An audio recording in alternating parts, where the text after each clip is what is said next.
Praise the Lord brother and sister. मैं आज आपको बताना चाहता हूं, अगर आप अपने जीवन में परमेश्वर की अभिषेक को प्राप्त करना चाहते हैं और आप चाहते हैं कि परमेश्वर आपको अभिषेक दे, मसाह से भरे, उससे पहले कि परमेश्वर आपको मसाह दे, अभिषेक दे, आपके जीवन को अभिषेक करें, वो आपको 4 जगह में होके लेके जाएगा। वो 4 लोकेशन से आपको लेके जाएगा। जब हम अपने वचन को पढ़ते हैं, परमेश्वर की कलाम में लिखा है 2 राजा 2 अध्याय को जब हम वहां पढ़ते हैं, वहां पर परमेश्वर की जन एलिया नबी ने अपने सेवक एलिसा को 4 जगह में लेके गया है। और जो पहला जगह का नाम वहां पर मेंशन है वो है गिलगाल। गिलगाल, गिलगाल क्या है? ये गिलगाल क्या है? जब परमेश्वर की प्रजा इस्राएल लोग जब उस यरदन नदी को पार करके जब वो गिलगाल में पहुंचे और अपना डेरा डाले गिलगाल में, वो प्रतिज्ञा देश में प्रवेश करने से पहले जब उन्होंने गिलगाल में रुक के, तो वहां पर क्या हुआ, 40 साल तक परमेश्वर ने अपने प्रजा इस्राएल को मान्ना खिलाया करता था। वो मान्ना खाते थे और 40 लॉन्ग ईयर तक, 40 साल तक परमेश्वर बादल के रूप में दिन में उनकी अगुवाई करता था और रात में आग के खंभे के रूप में उनकी अगुवाई करता था, उनके साथ रहा करता था। जब उन्होंने गिलगाल में आए, गिलगाल पहुंचे, गिलगाल में डेरा डाले, यरदन नदी को पार करने के बाद वहां पर क्या हुआ, वो गिलगाल में वो बादल का खंभा चला गया, डिसाइपर हो गया, और वो आग का खंभा भी डिसाइपर हो गया और चला गया। और माना स्वर्ग से आना बंद हो गया, बंद हो गया, माना बंद हो गया, माना परमेश्वर ने भेजना बंद कर दिया और परमेश्वर अपने उपस्थिति को, वो बादल का खंभा और वो आग का खंभा भी वहां से चला गया। अभी उनको, इस्राएल लोगों को, अब उनको क्या चिन्ह चमत्कार को देख के जीवन नहीं जीना है। अब इस्राएल लोगों को, अब इस्राएल लोगों को विश्वास में जीवन जीना है, विश्वास में अब जीवन जीना है। Now they have to live by faith, not by sight, क्योंकि अब उस बादल का खंभा चला गया और बादल का वो आग का खंभा जो रात में और दिन में बादल का खंभा वो चला गया और मानना भी आना बंद हो गया। अब इस्राएल लोगों को क्या करना है? अब विश्वास में जीवन जीना है, अब ना कि चिन्ह चमत्कार को, आश्चर्य कर्म को परमेश्वर को देख के जीवन जीना था। अब उनको विश्वास में जीवन जीना था, विश्वास में जीवन को आगे बढ़ाना था। परमेश्वर आपको अभिषेक देने से पहले, परमेश्वर आपको मसाह देने से, मसाह करने से पहले वो आपको गिलगाल में लेके जाएगा। वो आपकी विश्वास की जीवन परखेगा, आपकी और मेरे विश्वास का जीवन परखा जाएगा, आपके विश्वास का जीवन परखा जाएगा। और हम सबको गिलगाल से होकर जाना है, हम सबको गिलगाल में जाना है। गिलगाल वो जगह है जहां पर हम चिन्ह चमत्कार आश्चर्य कर्म को देख के जीवन नहीं जीना है, हमें विश्वास में जीवन जीना है, हमें विश्वास में जीवन जीना है। परमेश्वर आपको मसा देने से पहले, अभिषेक करने से पहले आपके जीवन को, वो पहले आपको आपके विश्वास का जीवन को परखेगा, विश्वास का जीवन को परखेगा और आपको और मुझे गिलगाल से होकर जाना पड़ेगा। और परमेश्वर के दास भविष्यद्वक्ता एलिया अपने सेवक एलिसा को बेथल में लेके गया। बेथल क्या है?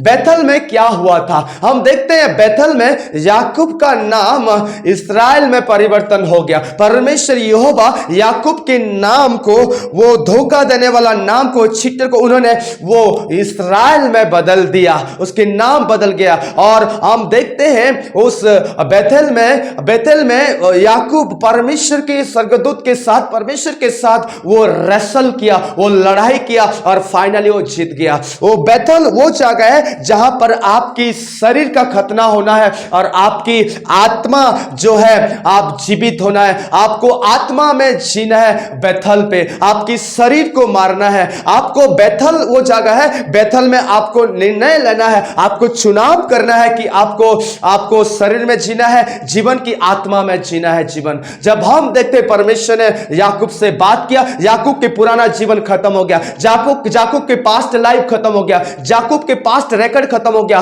वो चीटर और धोखाबाज याकूब एक राजकुमार में बदल गया। परमेश्वर उसकी डेस्टिनी को बदल दिया और याकूब वहां पर परमेश्वर के साथ रेसलिंग किया और उन्होंने जीता अपने जीवन में, और वो आत्मा का लाइफ को जीना प्रारंभ किया। परमेश्वर आपको उससे पहले मसाद और अभिषेक करे आपको सेवकाई के लिए, वो आपको बैथल में लेके जाएगा। वो आपके जीवन को परखेगा कि आप उसे शरीर से खुश करते हैं कि आत्मा से खुश करते हैं, आप आत्मा में जीवन जीते हैं कि शरीर में जीवन जीते हैं। वो आपकी लाइफ को टेस्ट करेगा। परमेश्वर की जन एलिया भविष्यद्वक्ता अपने सेवक को एलिसा को वो यरीहो में लेके गया। तो थर्ड लोकेशन यरीहो में वो लेके गया। यरीहो क्या है? यरीहो वो है, वो जगह है जहां पर कि आपको और मुझे लड़ाई करना है अपने शत्रु से, आपको और मुझे वो दुष्ट से फाइट करना है। हालेलुया। यरीहो वो जगह है, यरीहो वॉरफेयर का जगह है, युद्ध लड़ने का जगह है, युद्ध लड़ने का जगह है। परमेश्वर आपको चेक करेगा कि आप एक वॉरियर, परमेश्वर की योद्धा है कि शैतान की योद्धा है। परमेश्वर आपके जीवन को चेक करेगा, टेस्ट करेगा। आप उस लड़ाई के मैदान में, उस बैटलफील्ड में जाने के लिए आप तैयार है कि नहीं? आप एक प्रार्थना योद्धा है कि नहीं? आप परमेश्वर की एक योद्धा है कि नहीं? वो आपको चेक करेगा। आप बैटल को लड़ पाएंगे कि नहीं? आप शैतान से फाइट कर पाएंगे कि नहीं? आप संसार से फाइट कर पाएंगे कि नहीं? वो आपकी जीवन को वहां टेस्ट करेगा। और यरीहो में हम देखते हैं वहां पर परमेश्वर के दास यहोशू ने, उन्होंने अपने टीम के साथ उन्होंने जो 7 बार वहां राउंड मारा, और जब वो यरीहो का दीवार गिर गया, वो तैयार थे उस संसार से लड़ने के लिए, वो तैयार थे उस जायंट से लड़ने के लिए, फाइट करने के लिए। उसी प्रकार परमेश्वर आपके जीवन को चेक करेगा कि आप एक योद्धा है कि नहीं, आप परमेश्वर की ओर से शैतान से लड़ पाएंगे कि नहीं, आप लड़ने के लिए तैयार है कि नहीं, आप एक फाइटर है कि नहीं, आप मैदान में जाने के लिए तैयार है कि नहीं। तब वो आपको चेक करेगा और तब आपके लाइफ को अभिषेक करेगा। अगर आप एक वॉरियर नहीं है परमेश्वर का, आप एक योद्धा नहीं है परमेश्वर का, आप बैटलफील्ड में जाने के लिए तैयार नहीं है, आप रेडी नहीं है, वो आपको आपके लाइफ को अनाइंट नहीं करेगा। चौथी लोकेशन, जो चौथा जगह है जो मैन ऑफ गॉड एलिया अपने सेवक एलिसा को यरदन में लेके गया। यरदन एक ब्यूटीफुल प्लेस है, ब्यूटीफुल सुंदर जगह है जहां पर हम देखते हैं बहुत सारे चीजें यरदन में हुआ है। हमारा उद्धारकर्ता प्रभु यीशु मसीह का बपतिस्मा हुआ, और जब यीशु मसीह यरदन नदी से, इस पानी से बपतिस्मा लेके किनारे में आए तो स्वर्ग खुल गया। जब वो प्रार्थना करने लगे तो स्वर्ग खोल गया और पिता की आवाज को सुन पाए। यरदन वो जगह मैं आपको बताना चाहता हूं, यरदन एनकाउंटर का जगह है, यरदन मुठभेड़ का जगह है, यरदन सामर्थ का जगह है, यरदन विजन का जगह है, दर्शन का जगह है, यरदन प्रकाशन का जगह है, जहां पर आपको प्रकाशन मिलेगा, जहां पर आपका जीवन उस सर्वशक्तिमान परमेश्वर के साथ एनकाउंटर होगा, मुठभेड़ होगा, जहां आप परमेश्वर की दर्शन की बातें को समझ पाएंगे, दर्शन देखेंगे। यरदन वो जगह है, यरदन में आपको अभिषेक मिलेगा, आपको सामर्थ मिलेगा। यरदन वो जगह है आप पिता की आवाज को सुन पाएंगे।